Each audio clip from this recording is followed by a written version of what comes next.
Good afternoon, folks. My name is Dr. Mike Walker, and I am pleased to welcome you to UNCW and welcome you to the Community Standards presentation.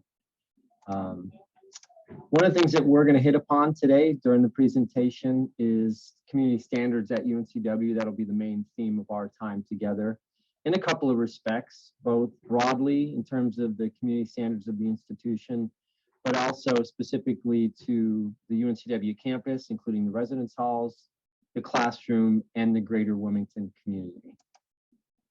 Whether you know it or not, as new college students, the college experience is going to offer you quite a bit.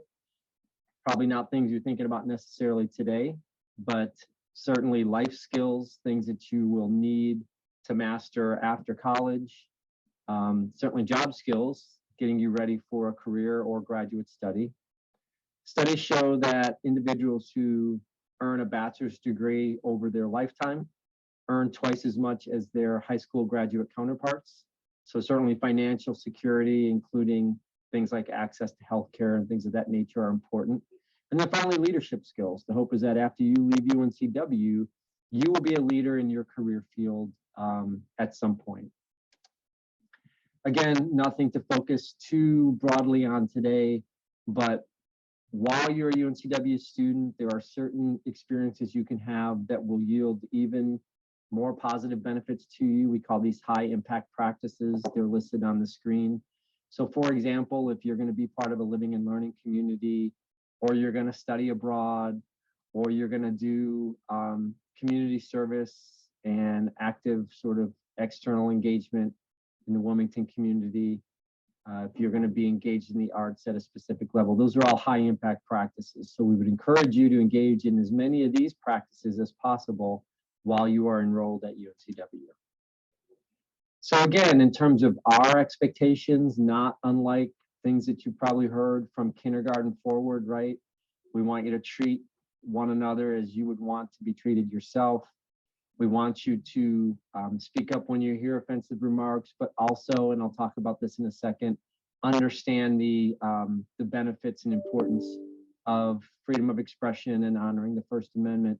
We want you to be passionate about things that you care about, social, political issues, but also compassionate with one another, particularly those who may differ in their perspective on those issues from you.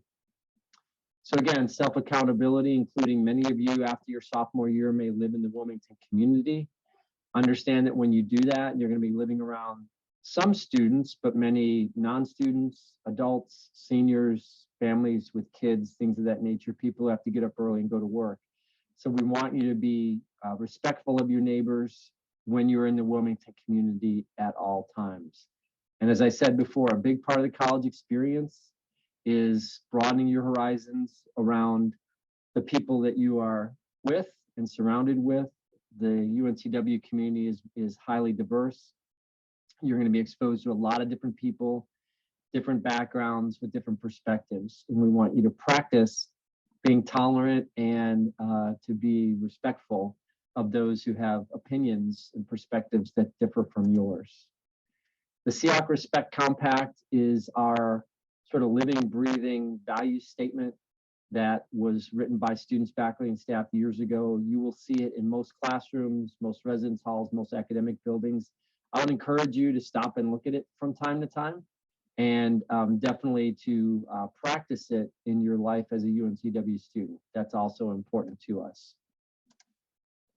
So again, understanding the First Amendment.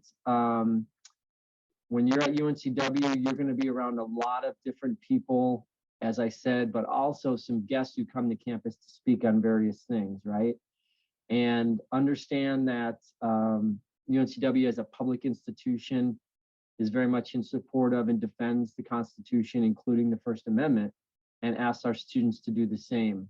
While we want you to speak up and speak to issues that may be offensive to you, understand that you are going to happen upon people who are guests of the campus who are speaking about a range of topics that may necessarily differ from your perspectives and be offensive.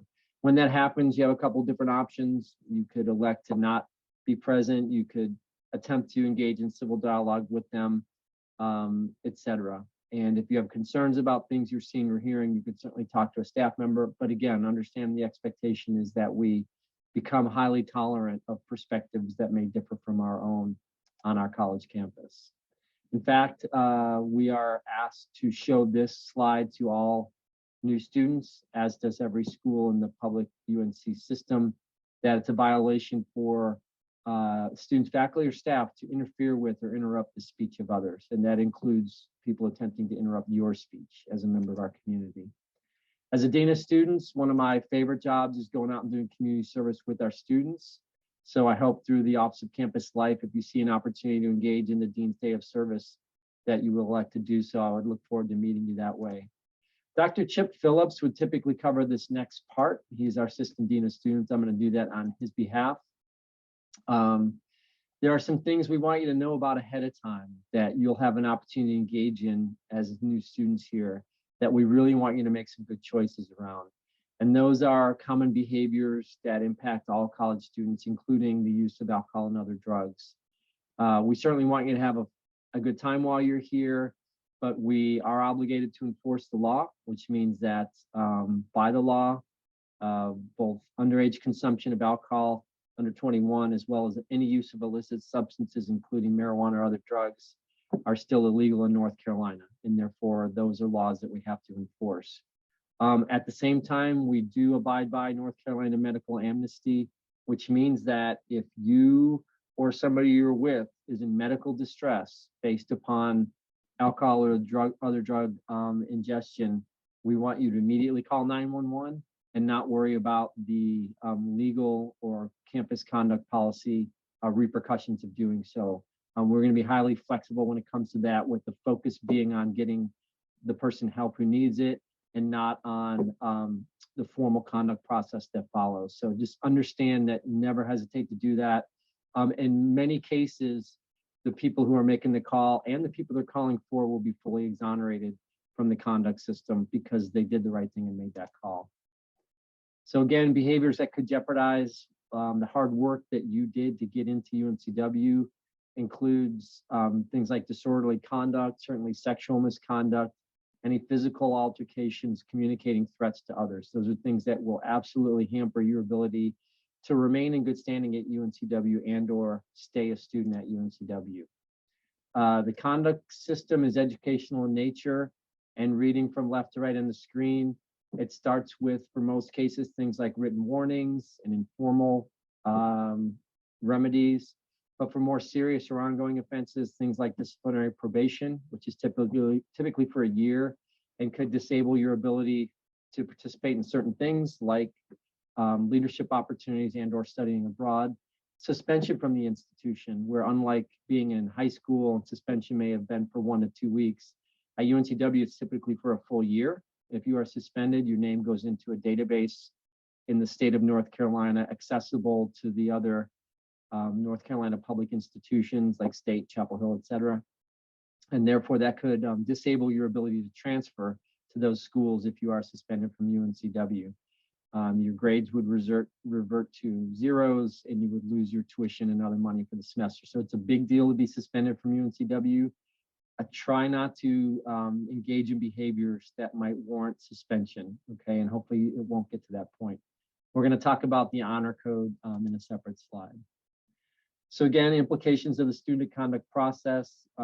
Remember that we would keep a file for 8 years after graduation. That's by North Carolina statute. And if you're suspended, that file is retained indefinitely. So the hope is that you make decisions as a UNCW student that won't warrant you having a conduct file that could then create some difficulties for your enrollment or your time after graduation. Our community standards extend to your behavior online. So while we fully endorse your right to free speech, we also really implore you to be respectful of one another and even non-UNCW people online. Before you come here in the fall, audit your social media, be thinking about how you are seen and how you reflect yourself online, and understand that people who are going to be advising you at UNCW, working with you, employing you, et cetera, have access to those images. Okay, so you want to be smart about how you characterize yourself on social media and online. That's important to us as well. Classroom success, pretty simple, similar to high school. You know, respect your instructor and your classmates, show up on time, engage, read your syllabus. Try not to spend time on your phone. If your professors prefer you not have your phone on or on, they ask that it be on vibrate. Be respectful of them in the academic environment. The honor code, separate from the code of student life, which the code of student life manages both your academic and non-academic behavior. The honor code focuses on your academic behavior, which in summary means do your own work, read your syllabus to make sure whether you can and when you can do group work, how to do your citations properly so you're not accused of plagiarism, etc. Every time a UNCW student cheats or plagiarizes, they're weakening the strength of the UNCW degree. We also hope that if you see somebody cheating or plagiarizing, you will report that. And you can do that anonymously if you want. Again, because once you sign that honor banner, once you come to UNCW, we have expectations for academic integrity at a very high level here. So again, the honor code, you know, not to drill it too far down, but if too many people at UNCW don't do their own work, essentially you're leaving here with a very weak academic credential, right? So take it seriously, take your time when you're doing papers and research, cite it properly. If you need help doing your citations, go to the Writing Center. Those folks are there to help you. And again, absolutely under no terms should you cheat on any exams or tests while you're enrolled here. There's lots of different ways for faculty to detect cheating. So just know going into it that you really do need to do your own work. And the bottom image is the honor pledge that all new students sign. And this is the honor pledge that goes on the banner that students sign, okay? Looking to get involved. There are lots of ways that UNCW students can get involved at UNCW, including being on campus conduct boards. So feel free to reach out to us through the Dean of Students office if you're so inclined. At the end of this presentation, you will view a short video from District Attorney of New Hanover and Pender Counties, Mr. Ben David. He's very much an advocate of our students, but like myself as your dean, holds students to a higher standard and is also concerned about your safety in the Wilmington community.